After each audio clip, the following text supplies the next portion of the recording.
Deus, querido Pai, obrigada, Senhor, por mais esta oportunidade que estamos tendo de aqui estarmos e de participarmos desse estudo. Que ele transcorra em clima de muito aprendizado para todos nós.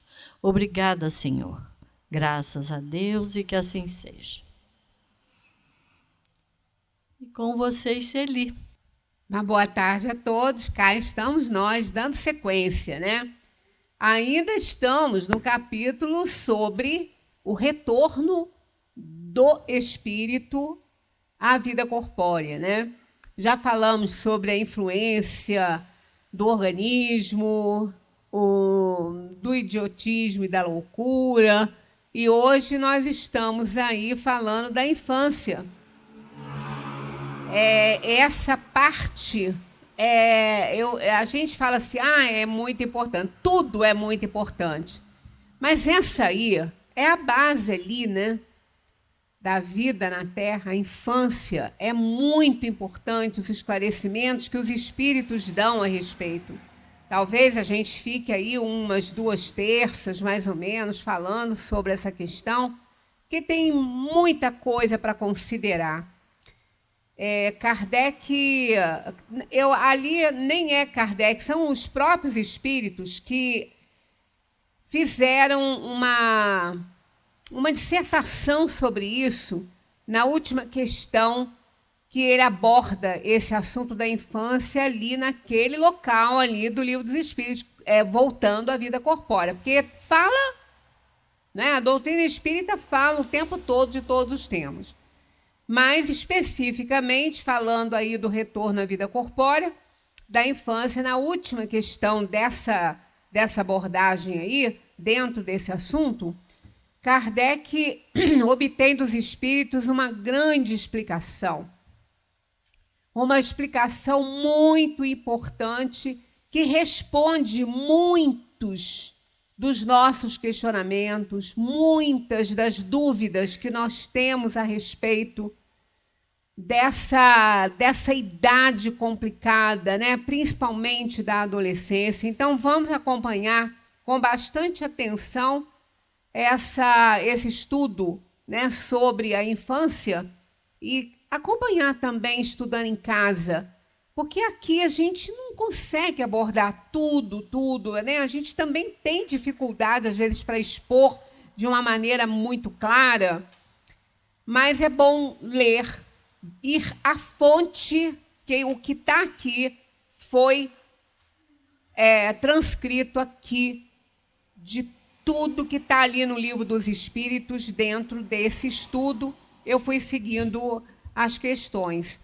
Então, o que está aqui está no Livro dos Espíritos. Eu não trouxe nem hoje nada da Revista Espírita, porque tem também bastante coisa aí, e nós vamos depois também seguir, né, por todas as informações que a doutrina tem a nos oferecer sobre essa questão. Então, vamos lá. Começa esse assunto na 379. O espírito que anima o corpo de uma criança é tão desenvolvido quanto o de um adulto? Porque tem gente que acha que põe isso em dúvida, mesmo dentro, né, no meio espírita, algumas pessoas que não estudam o suficiente põem isso em dúvida, né? A gente não só vê essa questão aí no dia a dia, a gente vê filhos muito mais responsáveis que os pais, que cuidam muito mais dos pais, mas não é na idade avançada, não, porque isso é dever moral de todo filho, cuidar dos seus pais quando eles envelhecem, né, até mesmo antes, se for necessário, mas não é nessa idade que eu estou me referindo, não. É quando eles são, inclusive, ainda muito jovens, muito jovens. Eu tive a oportunidade de conhecer uma família que tinha uma das filhas era assim. Ela que parecia ser a mãe da família. E ela tinha uma preocupação com aqueles pais, porque eles eram bastante irresponsáveis na conduta da casa, na administração da casa. E ela ficava desesperada desde muito cedo com isso. E depois, essa menina morreu jovem, 20 e poucos anos. Ela teve uma doença e partiu, voltou para casa com 20 e poucos anos. A família ficou desarvorada, porque realmente, agora, ela viveu bastante para mostrar o que tinha que ser feito. Né? Quer dizer, foi uma alma ali, um espírito que reencarnou para auxiliar mesmo aquele núcleo familiar ali, que estava todo desregrado. Né? E eles, depois disso eu não tive mais contato com a família, porque foi só na época que isso aconteceu, que alguém nos procurou, não foi nem eles, foram conhecidos da família que nos procuraram para ver se a gente podia ajudar. A gente, claro, prontificou a isso, mas eu acho que eles não se interessaram muito também. Então, era dessa maneira. Então, a gente vê, às vezes, crianças chamando a atenção de pai, de mãe, né? Então, é claro, né, os espíritos têm aqui a resposta. Ó, pode mesmo ser mais, quer dizer, mais desenvolvido que o adulto, né? Se ele mais progrediu, pois são apenas os órgãos imperfeitos que o impedem de se manifestar. Age de acordo com o instrumento de que se serve. Então, mesmo naquela linguagem bastante infantil, a gente, às vezes, percebe ali a maturidade daquela alma que está ali encarnada. Tem hora que a gente fala assim, aqui, quantos anos você tem mesmo, hein? Porque a gente vê ali um espírito velho, com determinadas coisas que fala, que escolhe, com alguns desejos que demonstra. Então, a gente vê claramente um espírito já bastante antigo, né? Mas todas as crianças, todas elas, sem exceção, têm ali um espírito antigo. Porque ela não foi criada na hora que ela nasceu. Ela é um espírito reencarnado. E contando, pelo que a gente já aprendeu, já estudou sobre isso, sobre um plano de provação e expiação, não é um espírito recém-criado, não é um espírito primitivo, não, de forma nenhuma. Todas as crianças têm nelas um espírito já bastante experiente, bastante até assim antigo. Agora, maduro? Bom, depende da evolução dessa alma. Não significa que todas as crianças tenham um espírito amadurecido. Não. A maturidade, ela vem com a compreensão dos fatos, da vida. Então, alguns podem ter, sim, outros não. Assim, denota muitas vezes determinada criança uma maldade enorme, que a gente não sabe de onde que saiu aquilo, né? Uma criança que é criada com todo o amor, com todo o carinho, com bons exemplos dentro da família, no entanto, demonstra, às vezes, uma maldade, um pensamento tão cruel com relação ao próprio semelhante e também aos outros reinos, né? Tem criança que não pode ter animal, porque ela maltrata. Ela maltrata e gosta de ver o animal sofrer. Então, isso não é um espírito recém-criado, um espírito criado simples e ignorante. Então, a gente percebe muito nas atitudes da criança, às vezes com relação ao irmão mais novo que está chegando na família. Aí há sempre aquela coisa, isso é um ciúminho, isso passa. Fiquem de olho, porque nem sempre é só um ciúminho. Existem casos que são sérios, de crianças que vão parar nos hospitais por conta de uma crueldade feita pelo irmão mais velho. E não, às vezes não é muito mais velho. Então, aquele ciúminho não chega a esse ponto de fazer uma crueldade e quase matar. Né? Então, a gente sabe que aprendemos no Espiritismo que todas as crianças que estão aí no mundo nascendo, todos nós, quando nascemos, nós fomos crianças. Crianças, nascemos bebezinhos. Né? A gente esquece muitas vezes desses detalhes aí. Então, não somos espíritos primitivos. E logo, logo, a gente percebe que a criança começa a dar sinais de uma inteligência mais aprimorada, às vezes de uma criança muito amorosa, outra bastante, assim, indiferente à dor do outro. E a gente convive com todo tipo de criança, né? Eu não convivi profissionalmente com crianças. Eu tinha todas por perto, né? Porque era uma escola, claro. Mas eu não dava aula para criança. Eu já comecei com adolescente.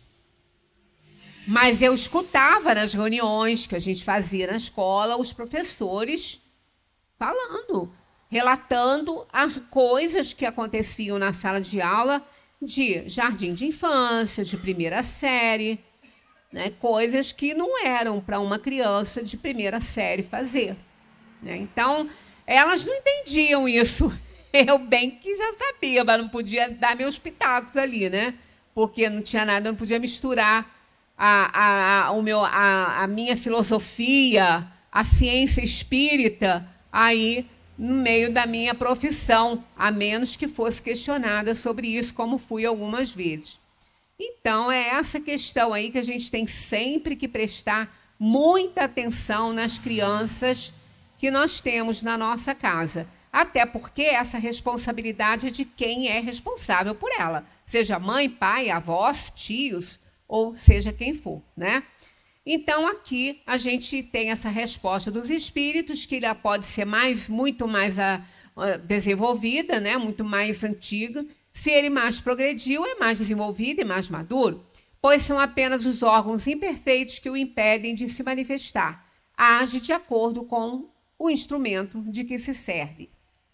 Bem, numa criança de tenra idade, o espírito fora do obstáculo, me levei um susto agora com a palavra, numa criança de tenra idade, o espírito fora do obstáculo que a imperfeição dos órgãos opõe à sua livre manifestação, pensa como uma criança ou como um adulto?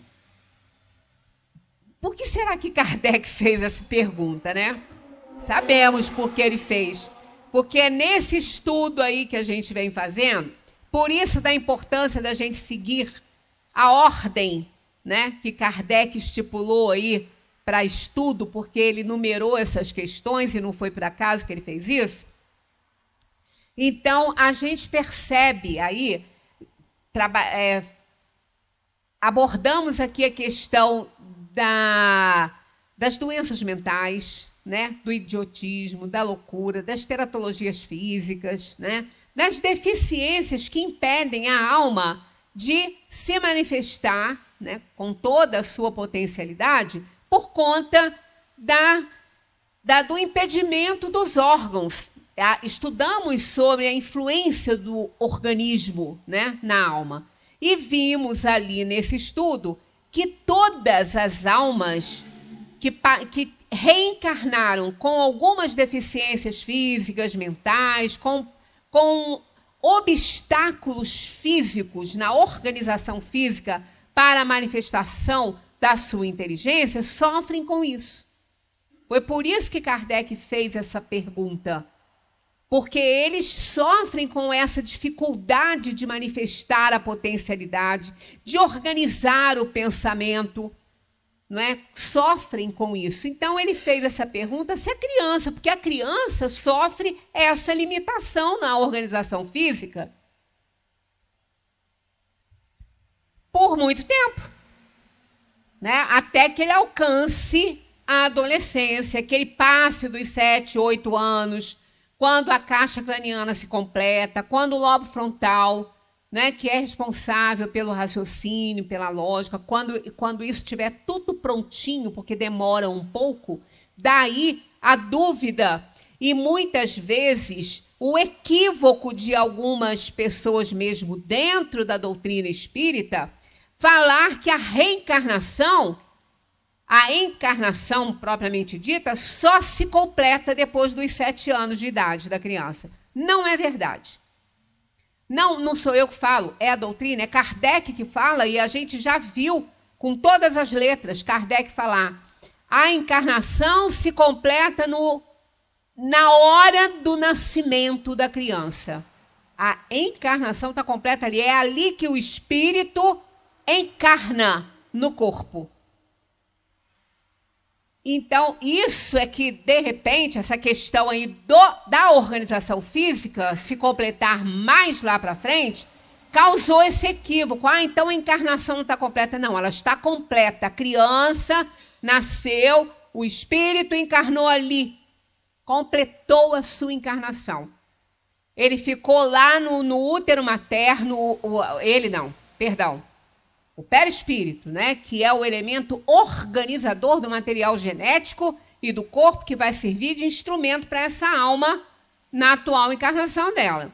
Então, o espírito não está dentro do útero. O espírito está no campo energético da mãe, com o perispírito, uma extensão do perispírito, que no início é pequena, só o suficiente para que ele possa organizar o material genético ali desde a hora da junção dos gametas masculinos e femininos. Desde essa hora, que ainda não é nem ovo. Desde a escolha do espermatozoide, que vai fecundar o óvulo da mãe, que ele está presente, gerenciando tudo isso, até para estabelecer a psicologia feminina ou masculina que esse corpo terá, porque é uma necessidade dele de espiar ou provar. Quem decide isso é a alma, então ela escolhe o espermatozoide que carrega o elemento masculino, se o corpo for masculino, ou ela escolhe o feminino, se o corpo for feminino. Então a alma está gerenciando o espírito, né?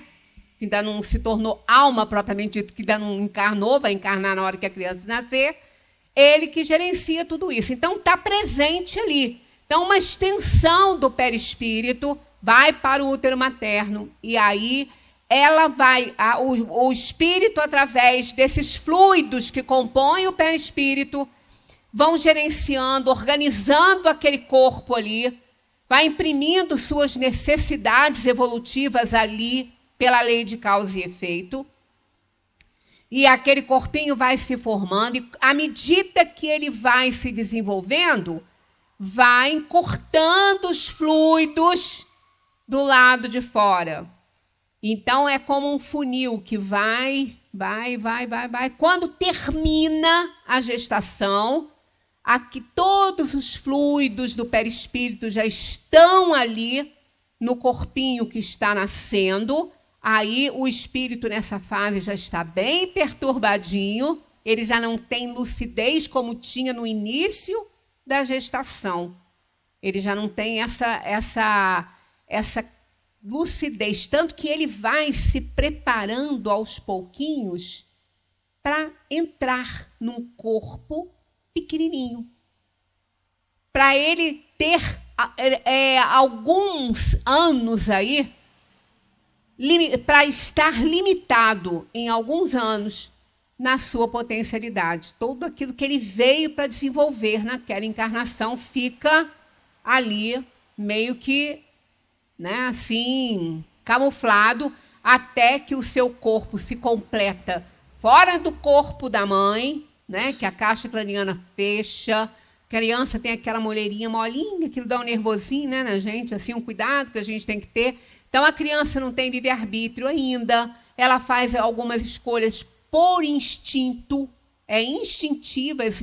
são instintivas as escolhas que ela faz quando ela está bem pequena. Depois, à medida que ela vai aprendendo alguma coisa, ela começa a desenvolver algumas coisas por escolha mesmo. Ela já começa, por exemplo, ela não quer botar um agasalho porque ela não está com frio, ela raciocina isso, ela ainda é pequena, mas ela consegue perceber, instintivamente ela não está sentindo frio, ela não quer a blusa, aí a mãe briga porque tem que botar a blusa, senão vai ficar com gripe, então já começa, os conflitos começam aí desde cedo. Então, nesse caso, durante esse período aí, o espírito se prepara, ele está se adaptando, ele está mudando a sua forma, ele sabe que ele vai ficar limitado num corpinho, que muita coisa vai mudar, porque ele tem plenitude de movimentos, né? Ele não tem nem corpo para limitá-lo, não enxerga através de olhos, não escuta através de ouvidos. Então, ele vai se preparando, todo um trabalho que é feito por ele, por aqueles que o auxiliam na encarnação, para ele poder se adaptar bem naquele corpinho que vai limitá-lo bastante por algum tempo. Então, isso, como os espíritos respondem aqui, ó, enquanto criança, é natural que os órgãos da inteligência, não estando desenvolvidos, não possam dar-lhe toda a intuição de um adulto. Sua inteligência, com efeito, é bastante limitada, até que a idade lhe amadureça a razão. A perturbação que acompanha a encarnação não cessa de súbito com o nascimento e só se dissipa com o desenvolvimento dos órgãos. Isso é que faz a pessoa, mesmo aquela que lê e não interpretou direitinho, entender que a encarnação só se completa depois dos 7 anos de idade. Mas não é verdade, é o corpo e também, no caso, a livre manifestação da potencialidade dessa alma, que até então, até o desenvolvimento dos órgãos, ela está bastante embotada. Ele ainda não tem capacidade de exercer livremente a sua faculdade de pensar e de agir. Mas ele tem essa faculdade, ele só não pode agir ainda, porque ele não tem ainda um pensamento lógico, né? Falamos aqui sobre a questão das lesões no lobo frontal, que tiram da pessoa a capacidade de um julgamento, né, sobre o que é certo, o que é errado. A criança também não tem isso, porque ela ainda não tem esse lobo frontal desenvolvido. Mas isso é uma necessidade da alma passar por esse período. Então, ela não sofre nenhuma dessas limitações. Ela tem as limitações, mas isso não a faz sofrer, porque o espírito ele já se preparou muito bem. Isso não é uma provação e nem uma expiação. Isso é uma necessidade reencarnatória. Então, não pode fazer sofrer. Tudo aquilo que é uma necessidade a alma passar, ela não pode sofrer por aquilo. Daí, quando a gente fala que morrer não dói, não pode doer, porque a morte é uma consequência da vida, é um ciclo.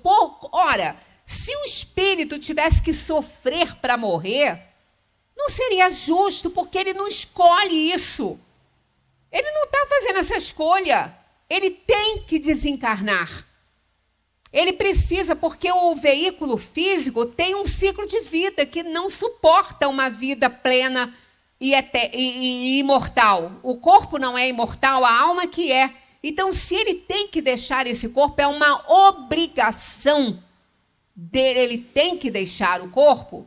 Isso não pode lhe causar nenhum sofrimento, senão Deus não seria justo.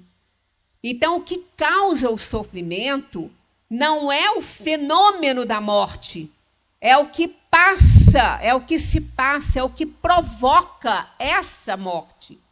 Mas isso aí, a alma não tem que passar e não tem que sofrer. Ela sofre por uma questão de resgate que ela está fazendo de outras vidas. Se ela não tiver expiação para pagar, ela não vai sofrer. Quantas pessoas desencarnam? E eu já tive a oportunidade de ver algumas que não sofreram nada. Não sofreram nada. Apagaram como uma vela que acabou a parafina. Então acaba assim, não sofreram absolutamente nada. Então, o sofrimento não está ligado ao fenômeno da morte, ele está ligado à provação e à expiação que esse espírito tem que passar. Mas aí é um problema dele, não é do fenômeno morte.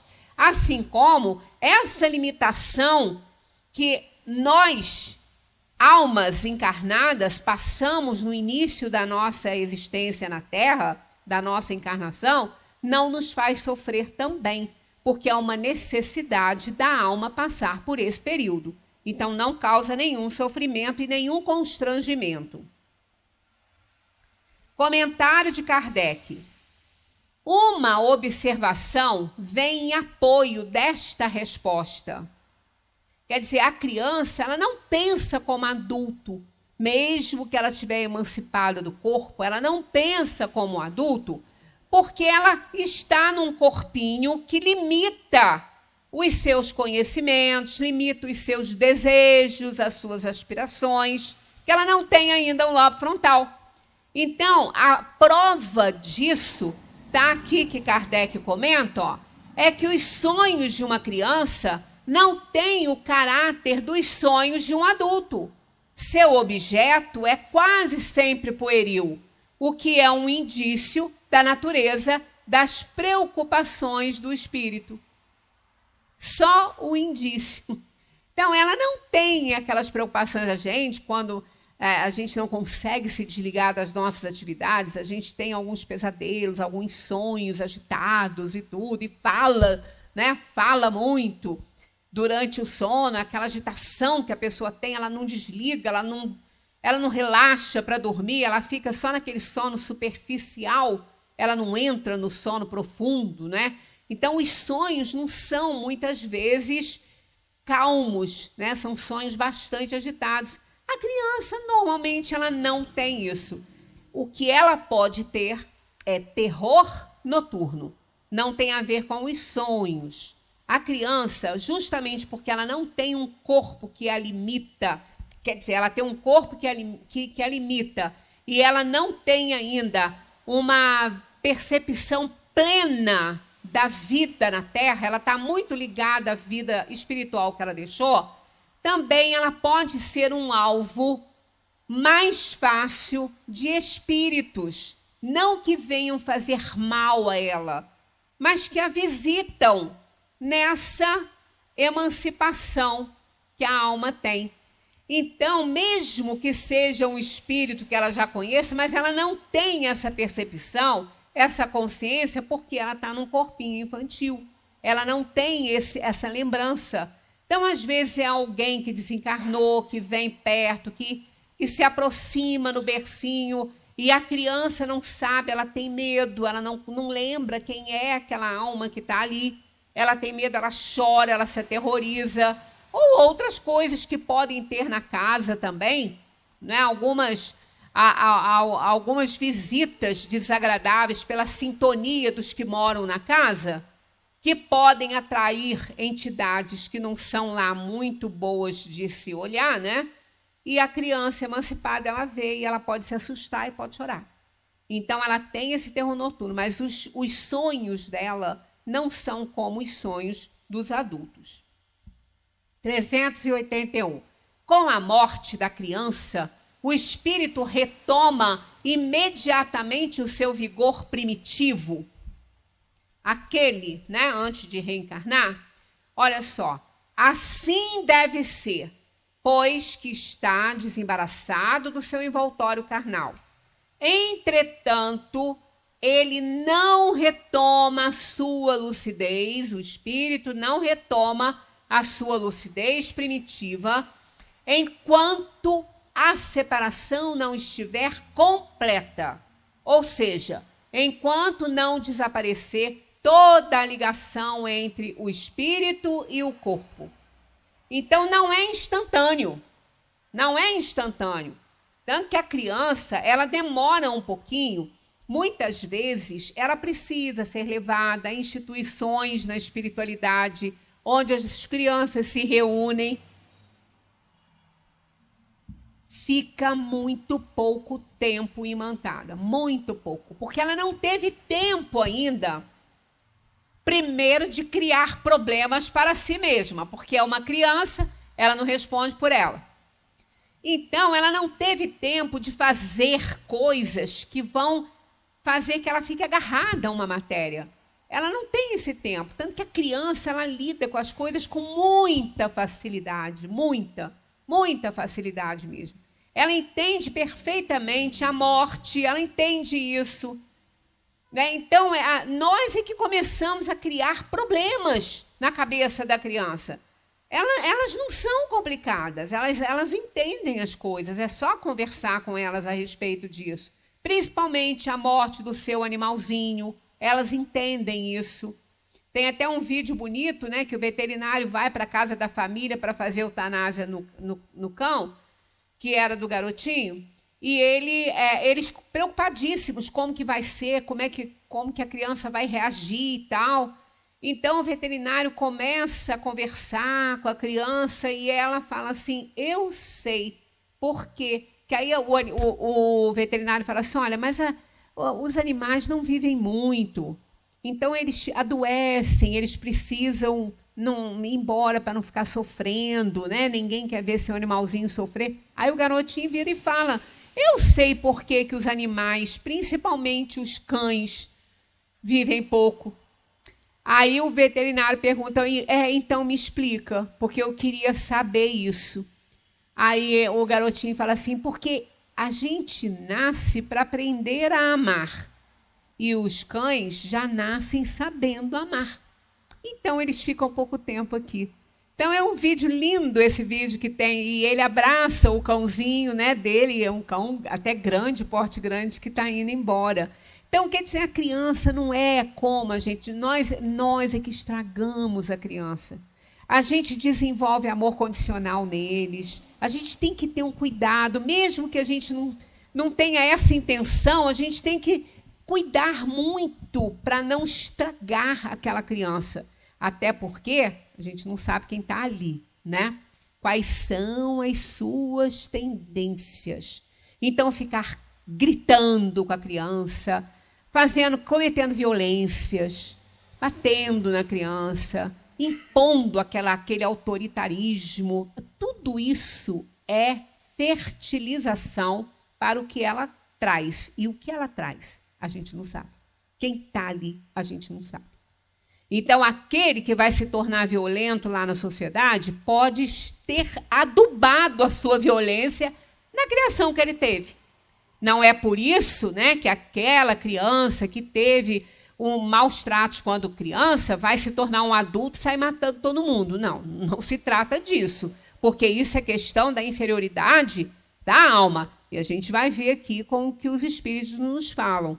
Mas isso aí pode adubar, pode fertilizar a tendência que aquela alma já tenha. E aí vai ficar mais difícil depois controlar isso, né?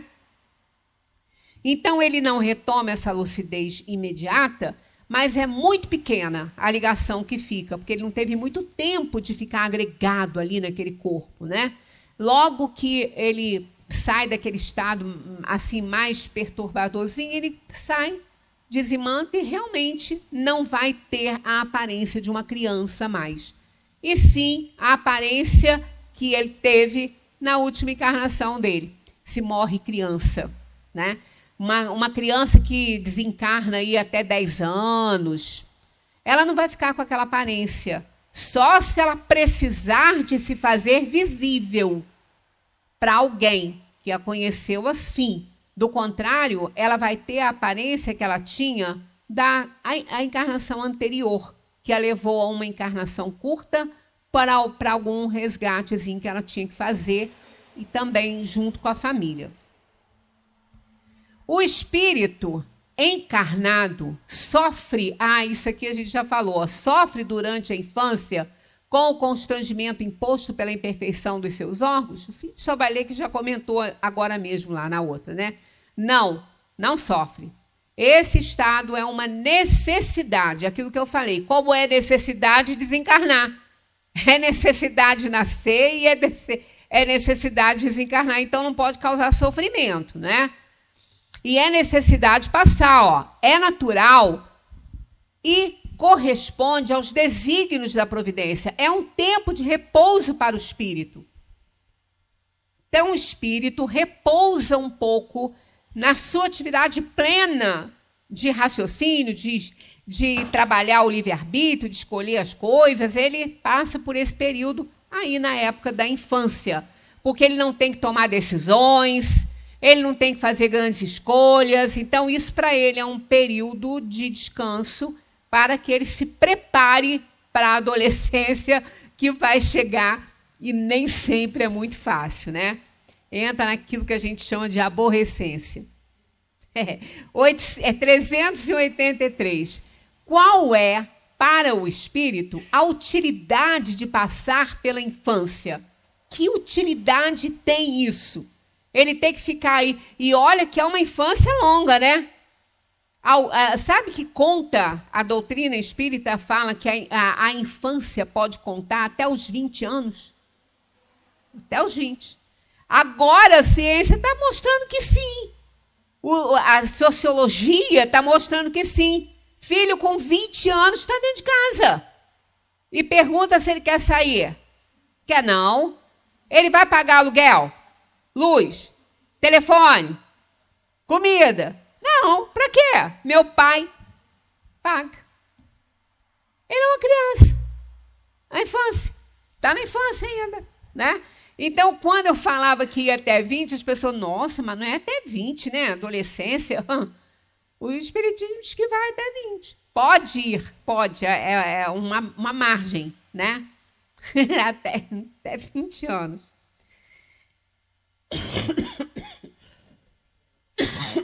Perdão. Encarnando-se com o fim de se aperfeiçoar, o espírito é mais acessível durante esse tempo às impressões que recebe e que podem ajudar o seu adiantamento, para o qual devem contribuir os que estão encarregados da sua educação. Olha aí. Tá vendo? Ó? Qual é para o espírito a utilidade de passar pela infância?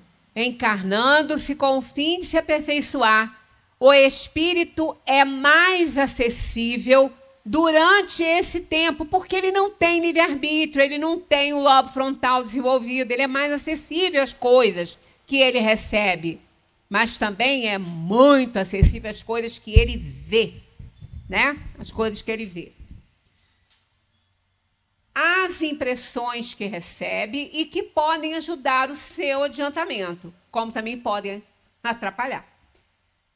Para o qual devem contribuir os que estão encarregados da sua educação. Olha aqui, devem contribuir. Não é uma sugestão não, tá? Se quiserem. Não, aqui, ó. Para o qual devem contribuir. Tá mandando. Devem contribuir os que estão encarregados da sua educação. É uma missão, né? Isso aí, tá no Livro dos Espíritos. Então, olha só, isso aqui é uma nota de Herculano Pires no livro, que ele é o tradutor dessa obra. Tanto que as obras que não são traduzidas por ele não têm essas notas de rodapé. É uma pena, porque ele tem notas muito esclarecedoras, como essa daí. Olha só o que está aqui, ó. Os pais e os professores espíritas devem ponderar sobre este item e os que se lhe seguem. O espiritismo vem abrir um novo capítulo da psicologia infantil da pedagogia, mostrando a importância da educação da criança, não apenas para esta vida, mas para a sua própria evolução espiritual. Então, a importância de quem conhece que a vida não acaba, de quem conhece que a criança continua, né, nessa vida e depois, já adulto, ao desencarnar, ele continua. Então, ele precisa, porque aqui o único objetivo da vida é esse. Falamos aqui domingo sobre se a felicidade é possível. Claro que é. Ah, mas Jesus não falou que o meu reino não é desse mundo e a felicidade também não é desse mundo? Não é, mas a felicidade completa que não é. A felicidade a gente pode ter sim. né? Então, a gente abordou isso aí no domingo. A gente pode ser muito feliz nessa vida que a gente está vivendo, mas a gente precisa de alguns itens para isso, né? Foi o que foi falado aí domingo. Porque os primeiros gritos da criança são de choro. Porque quando não chora, há preocupação, né? Se a criança não chora. É o choro que toda mãe quer ouvir. Todo pai quer ouvir, todo médico quer ouvir. É aquele primeiro choro que o bichinho já nasce esgoelando, né? E come esgoela. E se não esgoelar, o médico vai lá, ó, no pezinho dele e dá uns tapinhas no pezinho para ver se ele reage. Porque quando não reage é porque tem alguma coisa errada, né? Aí vem assim, ó, para excitar o interesse da mãe e provocar os cuidados necessários. Porque senão ele fica esquecidinho, né? Quantas são as mães? Ou então a gente às vezes assim, ó, tá quieto, deixa quieto. Não ponha não tira do berço, não pega, tá quieto, tá dormindo, não acorda não. Porque tem criança que quando acorda, abre a boca junto com o olho, parece que tem uma ligação, né? Parece que tem uma ligação e a mãe se desespera. Então é com esse intuito aí que ela chora quando nasce, ó, para excitar o interesse da mãe e provocar os cuidados necessários. Não compreendes que se ela só tivesse gritos de alegria quando ainda não sabe falar, pouco se inquietariam com as suas necessidades? Admirai, pois, em tudo a sabedoria da providência. A criança chora. Se ela estiver molhada, ela vai chorar. Se ela estiver com fome, ela vai chorar. Se ela estiver com sono, também ela vai chorar. Se ela não estiver acomodada bem para dormir. E se ela não chorar, não tem aquele ditado, quem não chora não mama? Pois é, vai ficar lá com fome. Porque se está quietinho, que a mãe nos primeiros meses, assim, ela dorme pouco, né? Ainda mais agora, com essa modernidade que eu não entendo muito, que a criança tem que mamar de 3 em 3 horas e não pode limitar a mamada. Tem que deixar ela mamar até ela cansar. Não pode tirar. Aí, se ela quiser dali a meia hora, tem que dar. A mãe não aguenta isso. A mãe não aguenta. E a criança, a gente pensa que ela é boba. Bobas somos nós. Elas não são bobas, não. Quando elas sabem que abriu a boca para chorar, que vem um leitinho quentinho, ela chora o tempo todo. Aí ela quer dormir pendurada no peito, que é cômodo para ela. Descansa, porque quando ela abre o olho, a boca já está lá. Então, gente, tem mulheres que ficam o dia inteiro com a criança pendurada ali. Ah, porque ela chora. Meu amigo, o choro é bom de chorar. Ela vai chorar muito durante a vida dela. Deixa ela começar a aprender isso. Então, é um negócio, não pode dar nada, nem um chazinho. Não pode dar nada. Então, a gente respeita, né? Eu não criei assim, não, mas hoje está mais ou menos parecido com isso aí que eu estou falando. Eu estou falando que eu tenho netos, né? Então, eu sei como é que foi a coisa. Sei como é que aguentaram. Bom, 385. Aqui é a tal questão que eu falei, ela é muito longa, né? Mas vamos analisando devagarinho, porque a gente não vai terminar hoje e a gente ainda tem bastante coisa para ver, né? Qual o motivo da mudança que se opera no seu caráter a uma certa idade e particularmente ao sair da adolescência? É o espírito que se modifica? É aquela entrada na aborrecência, né? É aquela entrada na adolescência, quando os hormônios começam a se produzir. Ali o bicho pega para muitas famílias, principalmente para aquelas que deixaram correr frouxo até ali. Criaram uns monstrinhos que vão abrir as asas depois. E vão mesmo, tá? Então, não pode deixar. Por isso é que naquela parte, por isso que a criança tem essa infância longa. É o único animal que tem infância longa.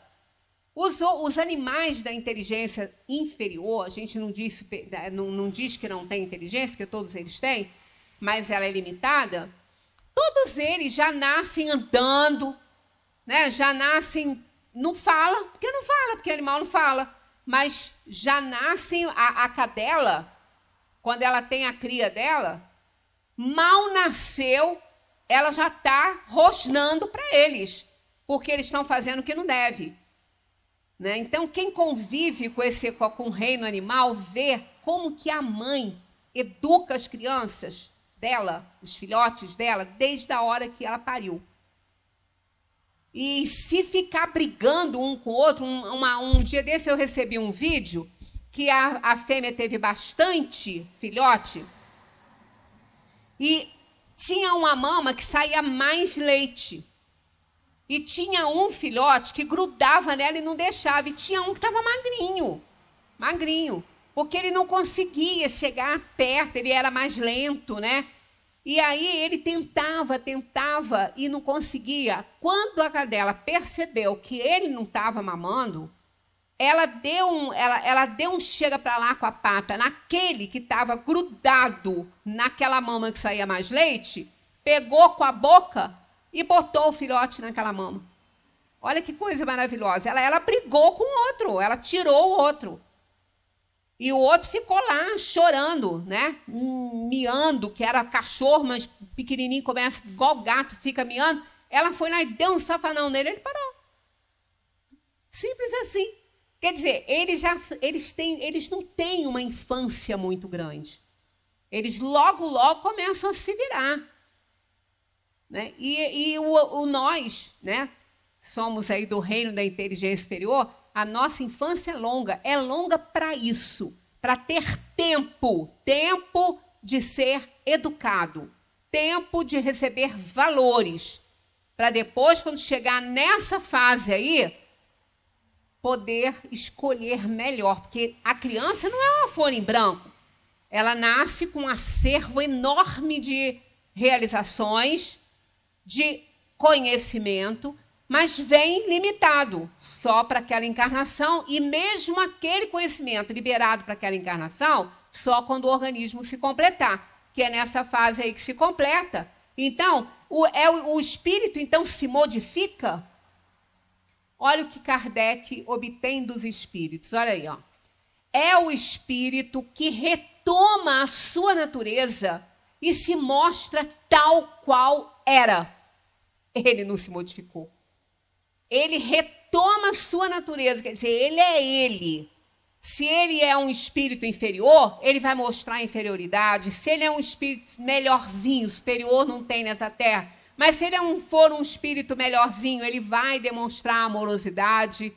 Ele não se modifica, ele apenas retoma a sua natureza e se mostra tal qual era. Ele não podia se mostrar antes porque o organismo o limitava.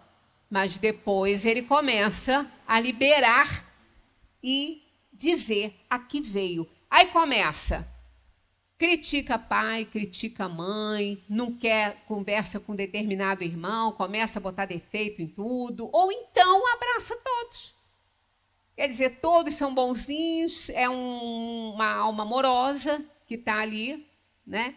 Mas tudo isso já é demonstrado no decorrer do tempo, da infância.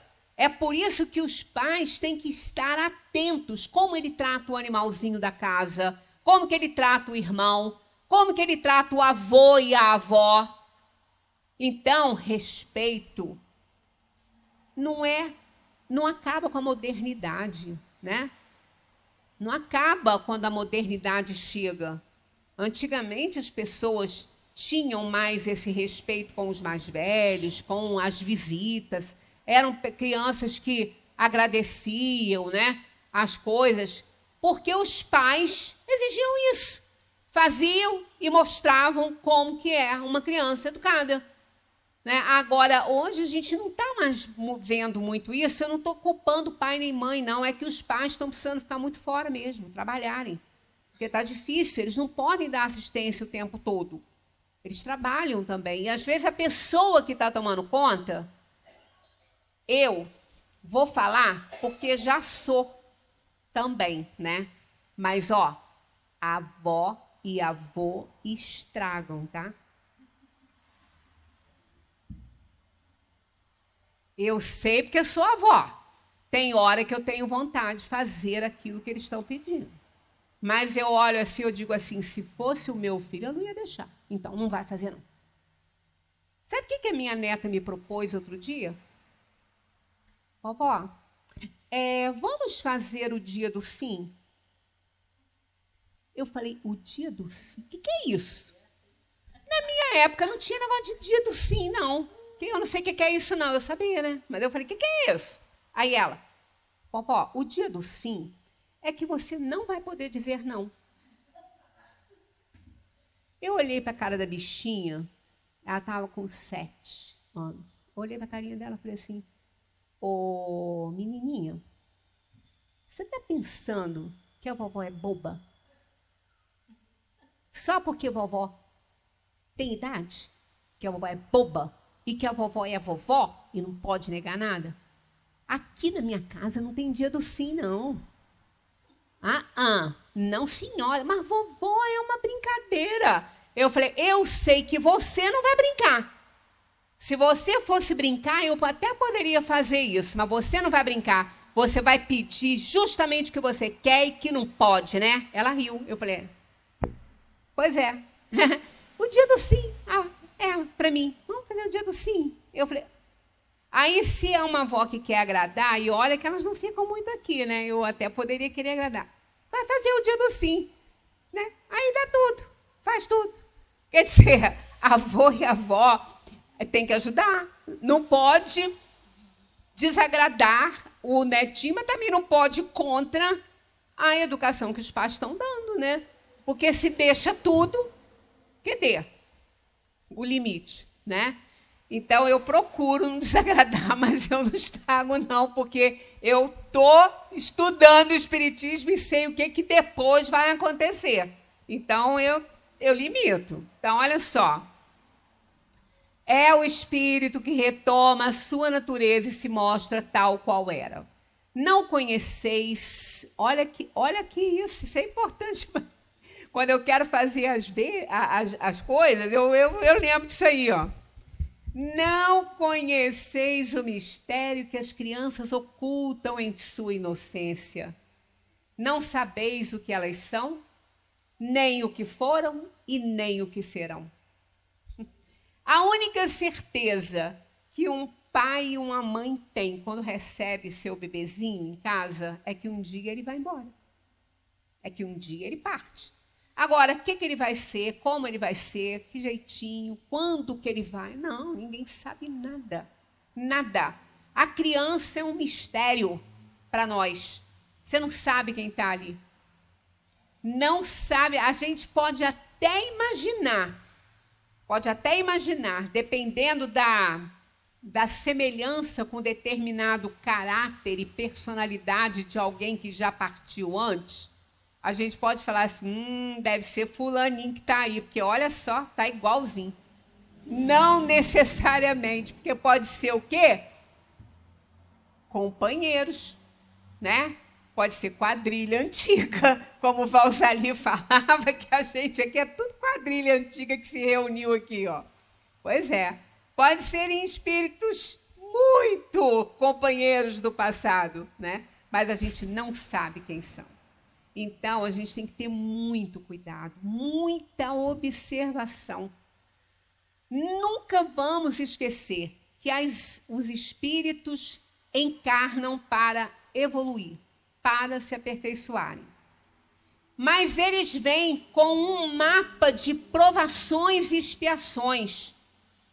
E se nasceu na nossa casa, no nosso núcleo, tem reajuste a fazer com todos que pertencem a esse núcleo. E não tenham dúvida que na adolescência isso vai aflorar. Vai aflorar e muito. Inclusive, mãe e pai terem que ouvir coisas que falaram quando o bichinho estava na barriga ainda. Porque a alma ouve, né? Principalmente se está no início da gestação. E é quando mais se fala besteira. Quando não se quer a gravidez. Quanta bobagem é falada ali. O espírito está no campo energético da mãe, ouvindo tudo, tudo. Que vai perdendo essa lucidez à medida que a hora do parto se aproxima. Mas aí a hora do parto já não tem tanta coisa, já está deflagrada, está ali, está declarada, a criança está vindo e tal. Mas no início, quando é conhecido no núcleo familiar que alguém vai trazer um bebê aí para o mundo, dependendo da situação, essa alma, por conta até de choques fluídicos, pode não estar sendo muito bem-vinda. E aí vai ouvir um monte de coisa. E vai ter que aturar isso depois. Porque depois as crianças falam isso. Lá na adolescência, isso tudo aflora. Ele não tem consciência que ouviu nada. Mas ele vai falar assim, você não me queria. Aposto que falava isso, isso e isso. E falava mesmo. Ele não lembra de ter ouvido, mas aquilo está no arquivo. E eles lembram. Aflora tudo. No período da adolescência, aflora tudo. Então, nós vamos deixar o próximo slide aqui, ó, para a gente trabalhar a semana que vem. Vamos só ler para dar vontade de voltar. E também está lá no Livro dos Espíritos. E, no entanto, as a mais, quer dizer, você não sabe quem está ali, quem vai ser, quem está, quem veio, né? E, no entanto, as amais e acariciais como se fosse uma parte de vós mesmos. De tal maneira que o amor de uma mãe por seus filhos é reputado com o maior amor que um ser possa ter por outros seres. De onde vem essa doce afeição? Essa terna complacência que até mesmo os estranhos experimentam por uma criança. Vós sabeis? Não. E é isso que vou explicar. Quem fala isso são os espíritos. Não sou eu que estou falando, que eu não explico nada, eu transmito. Eu aprendo, pura e simplesmente, né? Então, deem uma olhadinha nesse ensaio aí que os espíritos fazem sobre a infância, que é maravilhoso. Até semana que vem, se Deus nos permitir, encarnados, porque senão a gente vem desencarnado mesmo. Abraço para todos.